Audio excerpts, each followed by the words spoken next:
Investor Intelligence provides general information only.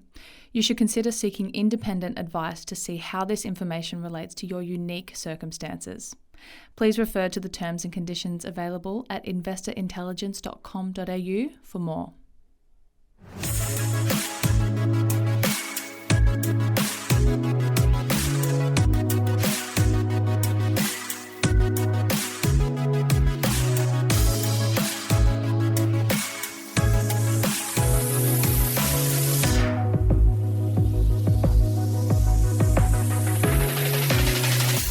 Hello and welcome back to another episode of Investor Intelligence, brought to you by the team at the Property Mentors. It's your weekly podcast for all things investment and hosted by me, Phoebe Sikowski-Wallace.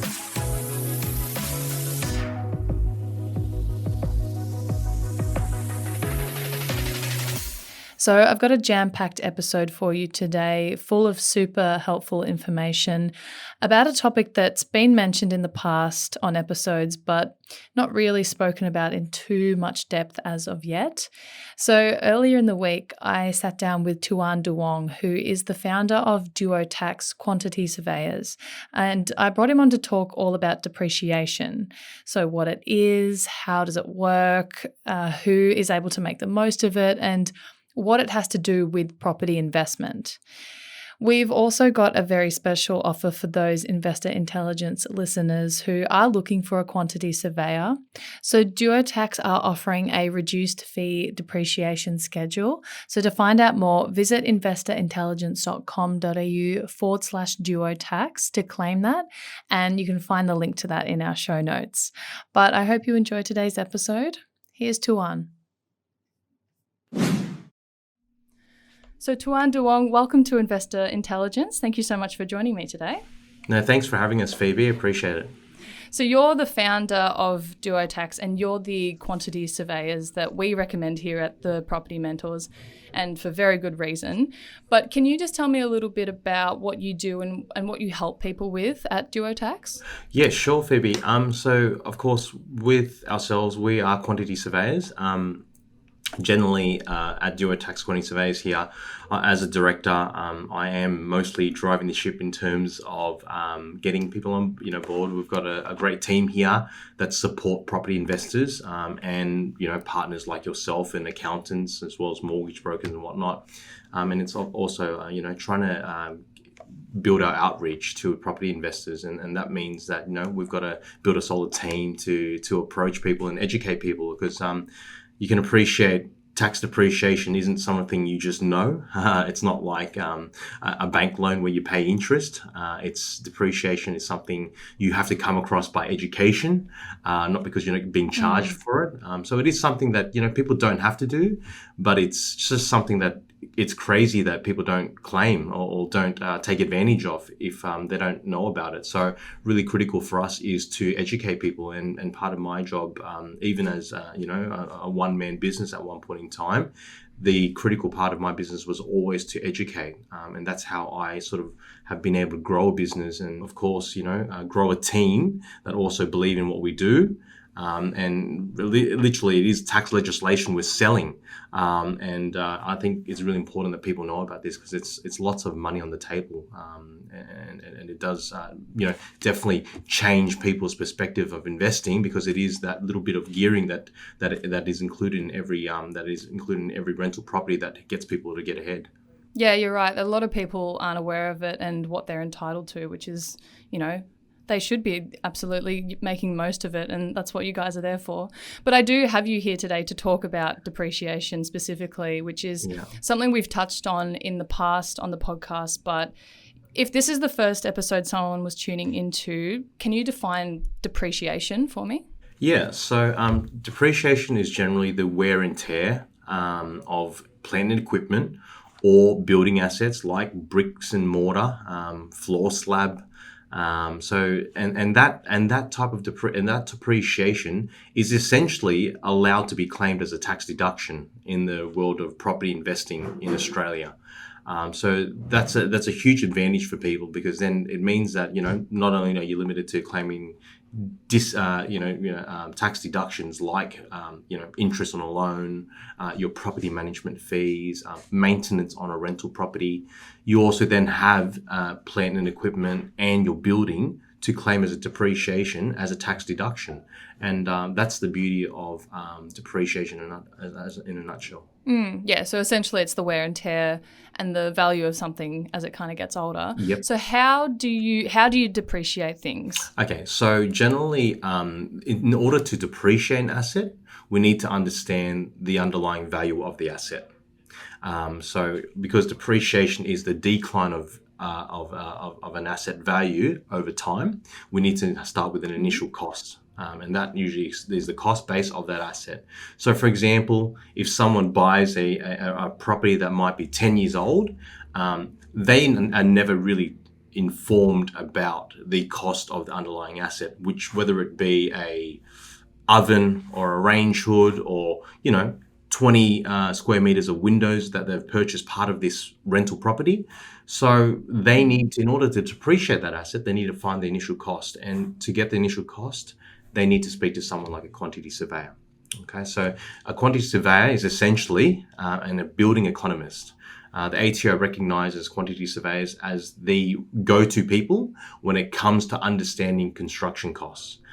We obviously are the independent advisors of construction costs within the industry. You have building estimators in our industry that work out construction costs for the purpose of tendering or bidding on a job to win a project. Quantity surveyors differ in that they're independent advisors on construction costs, and they work with the likes of the ATO, the banks, the council to give independent advice. So it's not for the purpose of bidding or tendering on projects. It's purely for the purpose of giving accurate estimates on what something costs to build.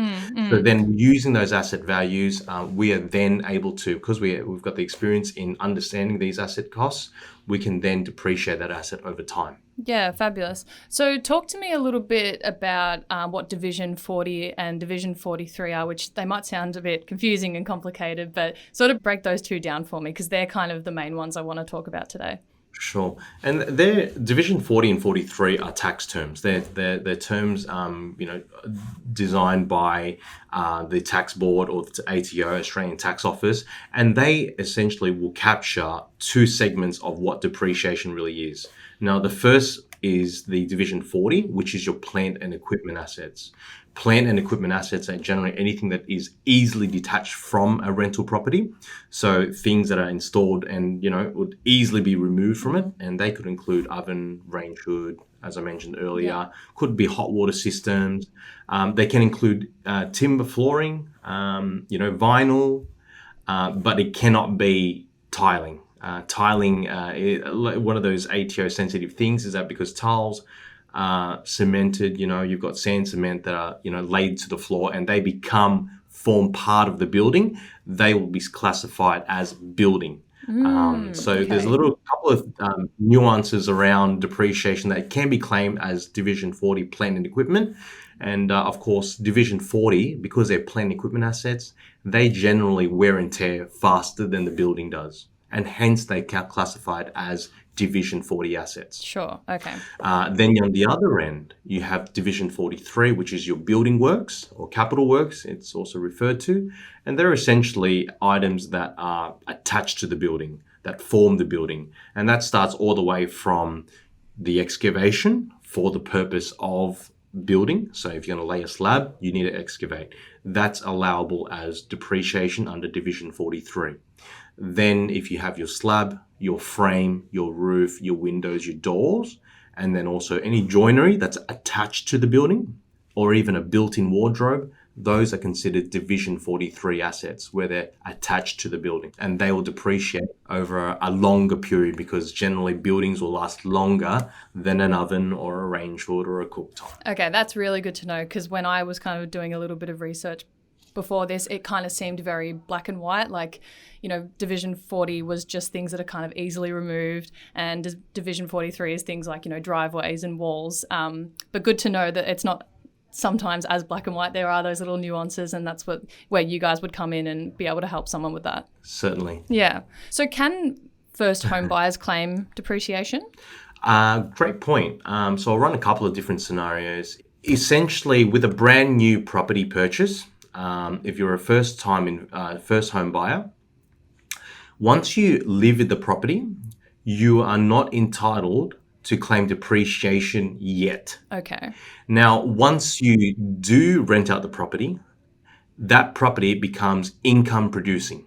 That means you're able to attain rent, and as a result, you're able to claim any tax deduction that is associated with owning that rental property, Sure. which means all your bank interests, your building, your any cost of maintenance and whatnot. Then you're also able to claim depreciation at that point. Now, depreciation, as you know, comes in two factors. Is that the first segment is the Division 40 assets. Those Division 40 assets can only be claimed as brand new assets. So, unfortunately, because the property has been lived in, the ATO deems these assets as second-hand. So once you live in a brand new house and then you rent it out, they've deemed you as a user of that asset. And because you've used that asset previously, it is now deemed second-hand, and the legislation says second-hand assets are not eligible for depreciation under Division 40. Interesting. If it's owned by an individual or an SMS or a self-managed super fund, in that capacity for residential properties, only residential properties. So then, once you live in the property, say you live in it for 6 months to get your grant, or you get your CGT exemptions, or for whatever matter you're doing that for whatever purpose. Once you rent it out after the 6 months, because it's now secondhand, your plant and equipment, so your oven, range hood, cooktop, they're all secondhand. They are no longer depreciable. Okay. However, plant and equipment, Division 40 assets are only 20% of the total construction costs. So if I go build my brand new house that's worth $200,000, out of Western Sydney, which is quite cheap in this day. Very cheap, yeah. It's called $200,000 to build a small house on a 300 square meter block. About $40,000 of that would be attributed to plant and equipment. The fortunate thing for investors is there's still a balance of $160,000 that is claimable under Division 43, which is your building work, Okay. your capital work costs, which is your frame, your slab, your roofing, and they always contribute to the largest component of any construction project. So there is still that to claim. However, it always needs to be considered that you can't claim plant and equipment once you move into that property first and then rent it out. Now, if you rent it out first and then you, as a brand new house, you then live in it, you can claim full plant and equipment on that brand new house because you've rented it from the get-go. But at the point when you then let it go to owner occupy and you decide to move into it for a short period, you then will not be eligible in future for any plant and equipment claims anymore after that point. So you rent it out, you live in it, and then you rent it out again. You can continue to claim capital works where you're eligible. Yep. But for the plant and equipment, you are not eligible the second time round. Okay. The only time we can claim depreciation on plant and equipment is when we are now buying assets again. For example, I go buy a 1960s property that's already built back now, so it's 60 years old now, odd. Now, that property is so old, so we know we're not going to claim any plant and equipment because it's old, it's secondhand, and unfortunately the ATO will not allow us to claim depreciation on those assets on Division 40 anymore. However, if I go to the Good Guys or any retailer with a receipt, with a tax invoice, and I go buy an oven, a whole new kitchen, I redo the bathroom, so then I can claim my ventilation fan, which is your mechanical ventilation to the bathroom. You can claim, maybe you've got shower screens, you've got now a new oven, a new range hood, you've got, new dishwasher. All these assets that I'm buying brand new to fit out my new bathroom and kitchen for the purpose, the intent of renting it out to somebody on completion. They will then be eligible for claiming of depreciation again. Got you. Okay. Okay. Certain things, of course, as you do a renovation, there are certain things that aren't Division 40, which would be, your tiling to the bathroom, your waterproofing. In the kitchen, you'd have your joinery, any cupboards that you've got put in. And so those items there, the sink is considered Division 43 capital work asset. It's not a plant and equipment. So all these things will contribute to both sides of depreciation. And the great thing about depreciation is you can still claim capital work, which is the building works, for stuff that other people have done. So if I've bought a property built in 1998, the fortunate thing is we can still claim depreciation from a renovation that's taken place on a property built in 1960 from 1998 onwards. Yeah. Now, I didn't clarify earlier, building works is depreciable over 40 years for most properties in Australia. There's some exemptions, for example, manufacturing, industrial, they depreciate a little bit faster because of the use of the property, that building. Whereas for the most part, residential, commercial, they all depreciate over a 40-year period. And the cutoff date for claiming building works is from 1987 onwards. So if you've got anything built after September 1987, that is still eligible for claiming of depreciation. So that's a long way back. I think that's what now almost 35 years ago, that legislation. So essentially, if you've got anything built after 87, have a look at it and it might be worth it.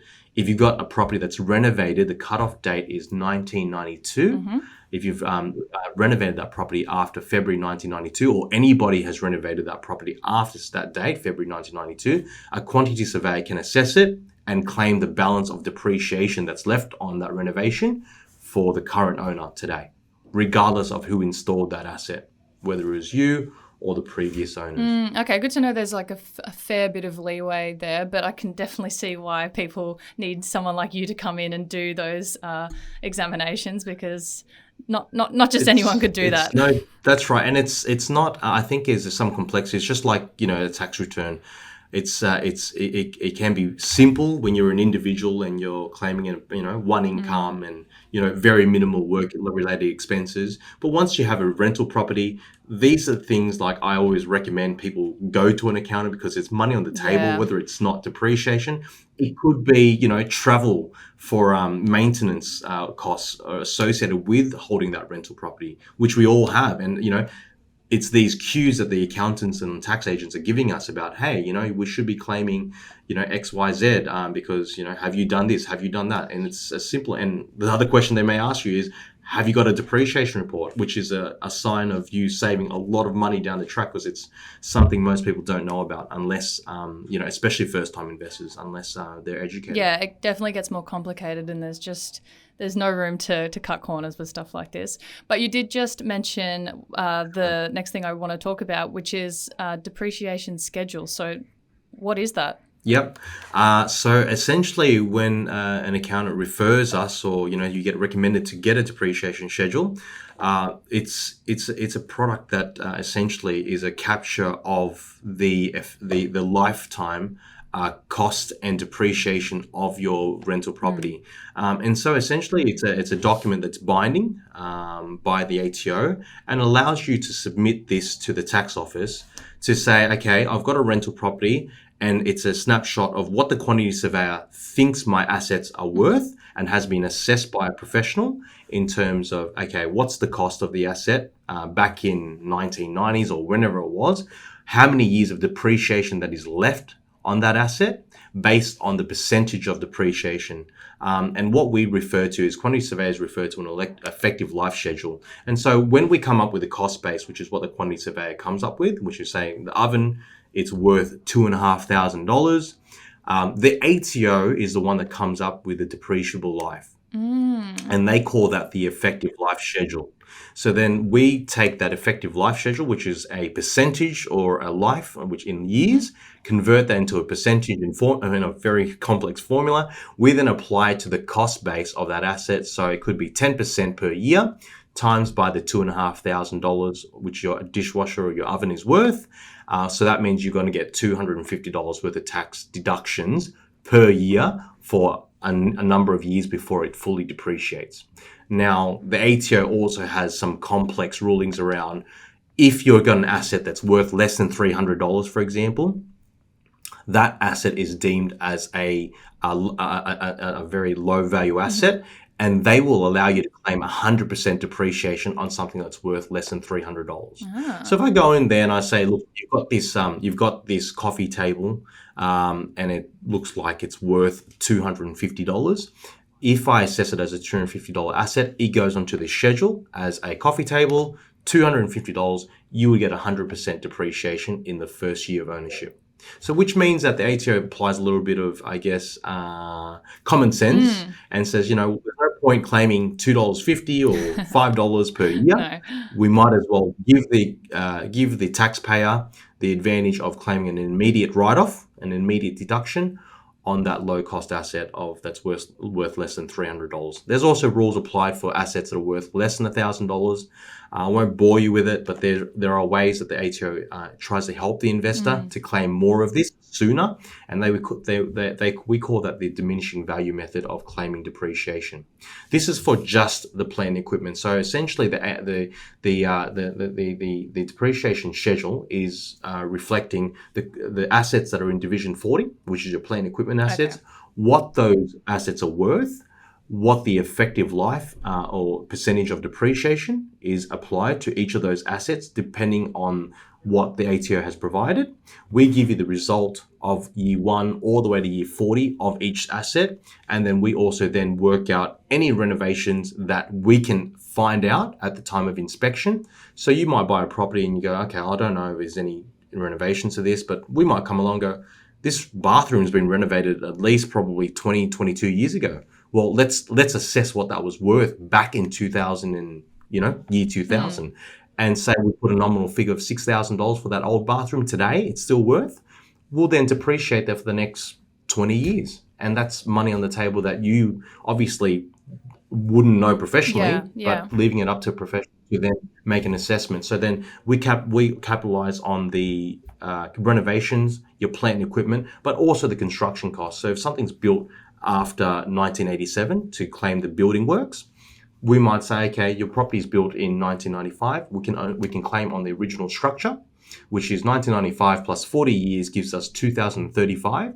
We're at 2022. We still have another 13 years to claim depreciation if you bought that building today or that property today. Okay. All good stuff to know. Yep. So then on top of that, you could also then, that person you bought it off last year also probably did maybe, a new kitchen and bathroom. So on top of the original structure, we're also claiming the improved structure. So anything that's renovated, we'll also capitalize on that report along with all the plant and equipment and combine the renovations, the original construction costs or the construction works, as well as the plant and equipment, gives us the total depreciation over 40 years. And effectively, that's what we're paying for, and hence we refer to it as a schedule because it's forecasting the depreciation over a lifetime of that building. And that's the beauty of it, where you only organize the report once and we project the cost for the life of the building. And the only time you need to organize it is beginning of owning that property. And then eventually that rides out through the ownership of that property. The only time you need to see a quantity survey again would be to when you do a major renovation. But if you've got things like an oven, you would send that like you do to an accountant to us or the accountant, and we would then write off your old oven. You've got an oven that's still worth $100 on your report. Well, you'd write that off as an immediate deduction because you've ripped it out of your house. And then we tack in the new oven, which is $2,500, and we claim it over the next 10 years or so. Okay. So who should be getting depreciation schedules? So essentially, anyone who's currently owns a rental property, right? If you currently own a rental property, it's as simple as asking the question. With today's technology, we've got resources like CoreLogic now, where you give us an address, we find out what the property looks like based on real estate data that's been absorbed by obviously listings and rental listings and whatnot. We look at photos and go, okay, based on the pre-assessment that this property might have some value, when we can guarantee that it'll be maybe at least $2,000 to $3,000 worth of deductions, then you would say, okay, well, let's workshop this. If Tuan says that there's $2,500 worth of deductions, I want to take that value and give it to my accountant and say, Tuan reckons there's $2,500 worth of deductions for the next 5 years at least. do you think there's value or merit in me getting a depreciation schedule? That property investor would qualify as a client that would benefit from a depreciation schedule. It also benefits as people would be, obviously that have claimed that have purchased property in the past. They currently live in their property. They didn't know about depreciation. Great thing is the ATO will let you amend tax returns and add in depreciation to your previous year's tax returns. So a person that's had the property for a long time can still get depreciation as well. But it's something that is obviously, it's as simple as asking a question: is it worthwhile claiming depreciation? Here are my rental dates. This is when I moved in. This is the work I've done. Do you see value in it? And it costs you nothing to ask, because the only time you actually pay for the service is, say, you engage us, and then we go out to inspect the property. And our $2,500 tax deduction guarantee to get you started to do some preliminary assessment might end up being a $4,000 tax deduction, because based on the inspection we're finding this or that part of the inspection, and that's the merit of just asking the question, and it costs you nothing to ask. And you guys are doing this sort of day in, day out, so you're seeing things that, again, the average just property investor isn't looking at, because they're probably not in that industry themselves, so they don't have the eye for it. 100%. So when is the best time to get a depreciation schedule?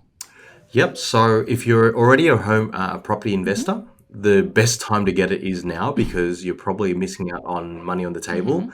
That's on whether it's been months or years you've had the property. The best time is now to ask, but not to feel that it's too late, because the ATO has those guidelines. For some entities, they can even go back 4 years to claim on amendments of tax returns. So like companies, they're entitled up to 4 years to amend tax returns. Individuals are 2 years, so it's not too late for individuals or self-managed super fund owners. But the ATO also will allow you to go back. Now they will allow you to go back further than 2 or 4 years, but it's based on case by case basis. So they will review it, and based on how they feel, if you've got merit in claiming more than 2 or 4 years worth of depreciation, we've seen clients go back to the ATO and claim 10 years. We had a client from 1992 that bought a brand new unit, claimed depreciation from 20, 30 years ago. So I think, and there was good reason. The client obviously was traveling for a long time and hadn't been in Australia, and come back and sorted out their taxes after living abroad for a long time. And that was enough merit for the ATO to warrant, decades worth of deductions. And the other note is, when is a good time, to claim depreciation? If you're buying a property that's not brand new, but if you're buying a property in general, whether it's brand new or not, having a quantity surveyor do an inspection prior to a new tenant moving in is always the best thing. I highly recommend doing that, because I've seen people organize depreciation schedules after tenants move in, and all it does is upset tenants. It gets in their way. Nobody needs everybody wants a happy tenant at the end of the day. And that's one of the ways to alleviate some of that,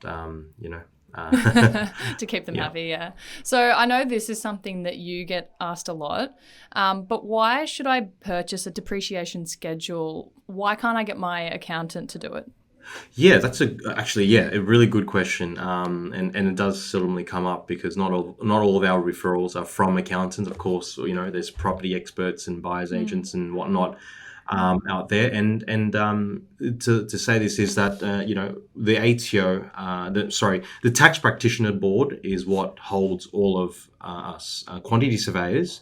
Of course, quantity surveyors are construction economists, but to be a depreciation provider, you need to be a tax agent, not just a quantity surveyor. So now, I don't want to confuse people, but people think tax agents are accountants. Yes, they are for the most part, but there is a legislation there that says, quantity surveyors have to be tax agents if they were to provide tax depreciation services. So naturally, we've had to become tax agents, but only on the condition that we provide depreciation advice. Whereas an accountant will deal with just about every legislation under the tax law. We only deal with 2, Division 40 and Division 43. And that's where we are differentiated from accountants. An accountant can claim just about anything, of course. Like if you wanted to get a depreciation from an accountant, you can, because it's a term that they use to, obviously claim, here's a list of things that I have in my work-related expenses. I want to depreciate my computer, my phone, but that's also referred to as a depreciation schedule. But a depreciation schedule for the purpose of investment properties works out construction costs, and that's where quantity surveyors specialize. We're building economists after all. And so why you can't go to an accountant is they're not building economists. Gotcha. So the ATO won't allow that. Yeah. So it's almost like going to an accountant and going, hey, I bought this rental property back in 1995. What is it worth? The accountant is not geared or is not educated professionally in understanding what costs are associated with building and are unable to come up with building costs. So that's where the referrals are coming from, because of that. Obviously, that aligns between quantity surveyors and accountants. So yeah, I hope that kind of alleviates some of those questions. Yeah, it does. And it kind of reminds me of how some people think either because, they might have a mortgage broker in the family, but that doesn't necessarily mean they're going to be the mortgage broker for you. But sort of in this case, just because an accountant deals with tax in a general sense, it doesn't mean they're qualified for tax depreciation or depreciation schedules. So it's because it's a little bit more specific. Yeah, and we've had people come up to us and ask us, oh, you know what, Tuan, you guys deal with so many properties. Where's a good place to buy a property? I mean, we see people come and go from, we see people buy properties, and we see a lot of people buy properties from certain areas and certain type of properties, whereas a townhouse or in Werribee or something like that in Melbourne, we can see the trends for sure. But to say what is a good property in a good area, because there's so many variables to what makes a good property, and it could be frontages, it could be easements, there's all these things that are variables that come into play that we don't look at, that we could never point the finger and say that is a great property, and it's not in our professional realm to know what is good property. And so we always leave that to the experts, and likewise, that's where we come in to provide depreciation advice, because it's not as simple as it seems on the surface. It can get quite complex because there's legislation around what you can claim, what you can't claim. The ATO audits for this stuff nowadays, and it's something that you don't want to take the risk on, because obviously it can get complex. Well, next time someone asks you where a good property is, you just send them to us, and we can help them out with that one. Certainly, that's what I'm pointing to without saying it. So Tuan, thank you so much for your time today. And I know there's still quite a lot that people would want to learn, and I don't think we've covered even half the stuff that we could from you. So I might have to get you back on at some point. How does that sound? Sounds great. No, thank you so much, Phoebe, for having us today. Of course. And if people want to know more about you or anything that you guys do, where can people find you?